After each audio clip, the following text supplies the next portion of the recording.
Phone करताय phone वाजायचा मी pedal दाबून वाजवला तू बंद कर पायडल दाबून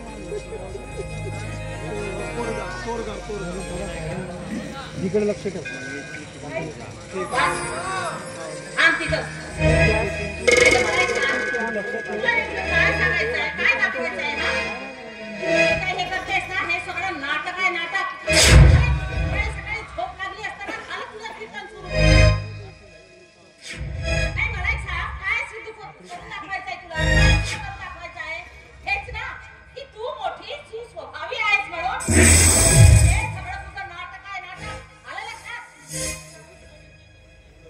कुठला दगड आमच्या मस्तकी मारला कुणास ठाऊक गोंगल काय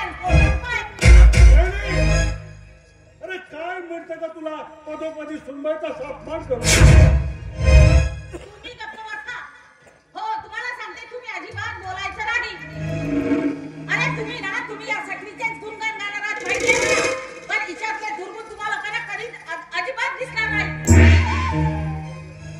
जेव्हापासून तिचे पाऊल या घरात पडले ना तेव्हापासून कुणास ठाऊक या घरातील धन संपत्ती ऐश्वर्य सगळं काही नष्ट झालं केवळ या सगळीच्या पाय गुणामुळे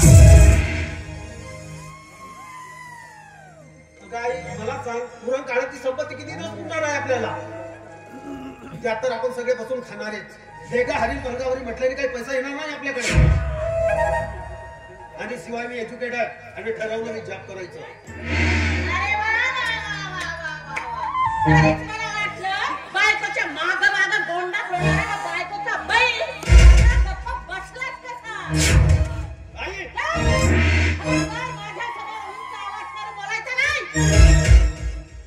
या सटवीने या घरावरच काय पण या घरातील सगळ्या लोकांवर कुठली जादू घातली तुला ठाऊक? जेव्हा तेव्हा बघावं हिचे स्तुतिगान पुराण सुरू असतात त्या घरात अरे का होणार नाही आहेस ती सुसंस्कृत आणि गुणवान अगं अशी सुनबाई मिळायला देखील भाग्य लागतं विचार कर कल्ला तू नेहमी तिला घालून पाडून बोलत असतेस पण तिने कधीतरी तुला उलट फुलट उत्तर दिलंय का पण तिचा मान पान उतारा केल्याशिवाय तुला चैनच पडत नाही अगं अशी सून मिळायला देखील भाग्य लागतं अगं हिरा आहे आपली सुनबाई हिरा आहे हिरा हिरा हा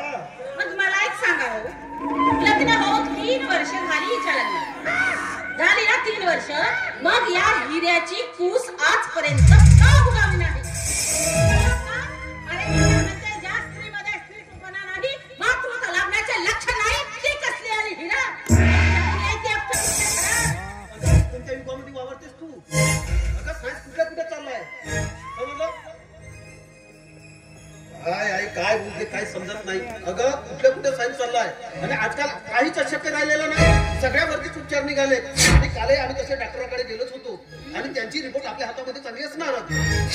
माहिती आहे चांगली रिपोर्ट येणार आहे ते माहितीच आहे मला जा जा तुम्ही बायको गेली घरात जा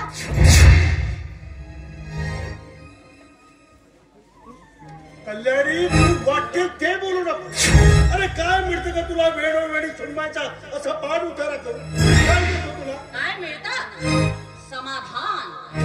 समाधान वाटतंय माझ्या मनाला कारण या भिकारडीची लायकी नसताना ती माझ्या घरात सून पोरगी म्हणून आली अरे कुठलं भूत या अविनाशच्या मनात त्याला माधवला बंधनानं टाकलं तुला